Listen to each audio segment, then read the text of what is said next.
Family में cancer हो गया तो आसपास के लोग क्या सोचेंगे? कीमोथेरेपी एक जहर है। तो कैंसर के जो मेन रीजंस हैं वो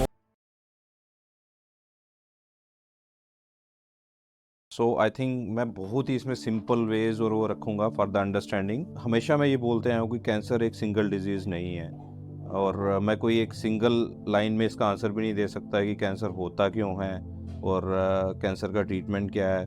ये एक बहुत लंबा एक टॉपिक है जिसका डिस्कशन हम शुरू करें तो शायद ख़त्म होने में टाइम लगे। बट हाँ, इसको अगर मैं बहुत स्मॉल एक बहुत क्रक्स तरीके से इसको अगर मैं आंसर दूँ तो कैंसर के जो मेन रीजंस हैं वो मल्टी फैक्टोरियल डिजीज़ है जिसमें बहुत सारे कारण रहते हैं जो हमारी डाइट से शुरू होते हैं, हमारे लाइफस्टाइल से शुरू होते हैं।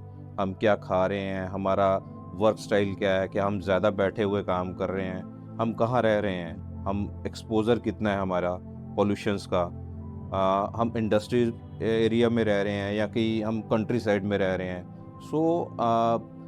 हमारी डाइट वेजिटेरियन है, नॉन वेजिटेरियन है, हम किस तरीके की मेडिसिन्स ले रहे हैं।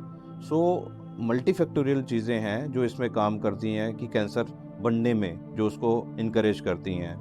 इनहेरिटेड जिसको हम फैमिली बोलते हैं कि एक फैमिली ट्री है, कैंसर आता गया और किसी में डेवलप हो गया। और कोई भी एक नोन रीज़न नहीं है कोई भी कैंसर के लिए। एक कैंसर कोई अननोन रीज़न के कारण भी हो सकता है जिसका हमें पता ही नहीं चलता कि कैंसर हुआ क्यों है। और एक कैंसर है जिसमें हमें 2 से 3 ज़्यादा कॉजेज़ भी पता चल सकते हैं।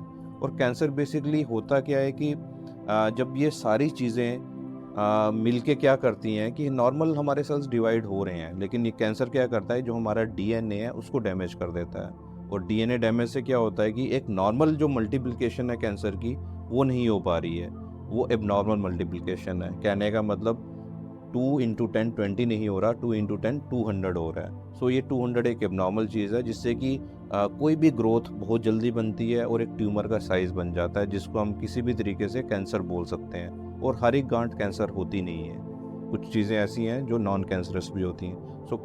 एक जस्ट एक प्रिकॉशनरी तरीके से मैं बोल रहा हूँ कि कोई भी अगर गांठ है उससे डरिए मत, वो ज़रूरी नहीं है कि वो कैंसर होगी।